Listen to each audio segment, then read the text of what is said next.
സ്നേഹം നിറഞ്ഞ മാതാപിതാക്കന്മാരെ, സഹോദരി സഹോദരന്മാരെ, കുഞ്ഞുമക്കളെ, ഇന്നത്തെ സുവിശേഷ ഭാഗം കത്തോലിക്ക സഭ നമുക്ക് ധ്യാനിക്കാൻ നൽകിയിരിക്കുന്നത് വിശുദ്ധ പത്രോസിനോട് ഈശോ ചോദിക്കുന്ന ചോദ്യമാണ്. പത്രോസേ, ഇവരെക്കാൾ അധികമായി നീ എന്നെ സ്നേഹിക്കുന്നുവെന്ന്. അതിന് മറുപടിയായി പത്രോസ് പറയുന്നുണ്ട്, ഈശോയെ, ഞാൻ നിന്നെ സ്നേഹിക്കുന്നുവെന്ന്. ഓരോ ദിവ്യബലിയിലും ഗോതമ്പപ്പത്തിൻ്റെ രൂപത്തിൽ ഈശോ നമ്മുടെ മുൻപിൽ എഴുന്നള്ളി വരുമ്പോൾ ഈശോ നമ്മോട് ചോദിക്കുന്ന ഒരു ചോദ്യമുണ്ട്. നമ്മുടെ ഓരോരുത്തരുടെയും പേരുകൾ എടുത്തുകൊണ്ട് ഈശോ ചോദിക്കുന്നുണ്ട്, മകനെ, മകളെ, ഞാൻ നിന്നെ സ്നേഹിക്കുന്നത് പോലെ നീ എന്നെ സ്നേഹിക്കുന്നുണ്ടോ എന്ന്. എൻ്റെയും നിങ്ങളുടെയും ജീവിതത്തിൽ പ്രതിസന്ധികളും ബുദ്ധിമുട്ടുകളും അല്ലെങ്കിൽ ലോകത്തിൻ്റേതായ മായകൾക്ക് പിന്നാലെ നമ്മൾ ഓടുമ്പോൾ നമ്മൾ മറന്നു പോകുന്ന ഒന്നുണ്ട്.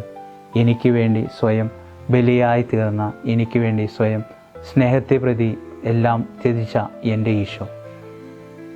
ഇന്ന് കത്തോലിക്ക സഭ നമുക്ക് ഈ സുവിശേഷ ഭാഗം നൽകുമ്പോൾ നമ്മൾ ഓർക്കേണ്ട ഒന്നുണ്ട്. പത്രോസിനോട് ചോദിച്ച അതേ ചോദ്യം ഈശോ ഇന്ന് എന്നോട് ചോദിക്കുകയാണെങ്കിൽ എന്തായിരിക്കും എൻ്റെ ഉത്തരം എന്നത്?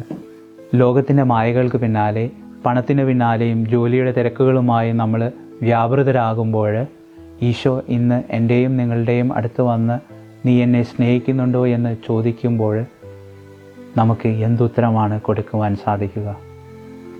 എനിക്ക് വേണ്ടി, എൻ്റെ പാപങ്ങൾക്ക് വേണ്ടി ഈശോ പീഡകൾ സഹിച്ച് കുരിശിൽ മരിച്ചു ഉത്ഥാനം ചെയ്തുവെങ്കിൽ ആ ഉദ്ധിതനായ ഈശോ ഒരു ഗോതമ്പപ്പത്തിൻ്റെ രൂപത്തിൽ, വീഞ്ഞിൻ്റെ രൂപത്തിൽ എൻ്റെ ഉള്ളിലേക്ക് തൻ്റെ ശരീരവും രക്തവുമായി വരുന്നുണ്ടെങ്കിൽ, ഈശോ എന്നെ അത്രമാത്രം സ്നേഹിക്കുന്നുണ്ടെങ്കിൽ, ലോകത്തിൻ്റെ പിന്നാലെ ഞാൻ ഓടുമ്പോൾ അല്ലെങ്കിൽ ലോകത്തിൻ്റെ കൂടെ ഞാൻ ഒഴുകുമ്പോൾ ഞാൻ എൻ്റെ ഈശോയെ മറന്നു പോകാറില്ലേ എന്നൊരു ചോദ്യമാണ് ഇന്ന് സഭ നമുക്ക് മുൻപിൽ തുറന്നു വയ്ക്കുന്നത്. പത്രോസ് ഈശോയിൽ നിന്ന് അകന്നുപോയ സാഹചര്യങ്ങളുണ്ടായിരുന്നു. പത്രോസ് അറിയാതെ ഈശോയുടെ അടുത്ത് പറയുന്ന ഭാഗമുണ്ട്, ഈശോയെ, പീഡകൾ നിനക്ക് ഉണ്ടാകാതിരിക്കട്ടെ.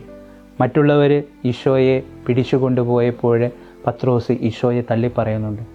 പക്ഷേ ഈശോയ്ക്ക് അറിയാമായിരുന്നു, എത്രയൊക്കെ പത്രോസ് ഈശോയെ തള്ളിപ്പറഞ്ഞാലും, ഈശോയെ വേദനിപ്പിച്ചാലും, ഈശോയെ ഒരു നോട്ടത്തിൽ പത്രോസ് ഈശോയുമായി ഒന്നായി ചേരുന്ന അത്രയും ആഴമായ ഒരു സ്നേഹം പത്രോസിന് ഉണ്ടായിരുന്നുവെന്ന്. എനിക്ക് നിങ്ങളുമായി പങ്കുവയ്ക്കാനുള്ള ഒരു ചോദ്യവും ഇത് തന്നെയാണ്. ഞാൻ എത്രമാത്രം എൻ്റെ ഈശോയെ സ്നേഹിക്കുന്നു? ഈ ഒരു ചിന്തയോടുകൂടി ഇന്നത്തെ ദിവസം നമുക്ക് ആയിരിക്കാം. ഈശോ നമ്മളെല്ലാവരെയും സമൃദ്ധമായി അനുഗ്രഹിക്കട്ടെ.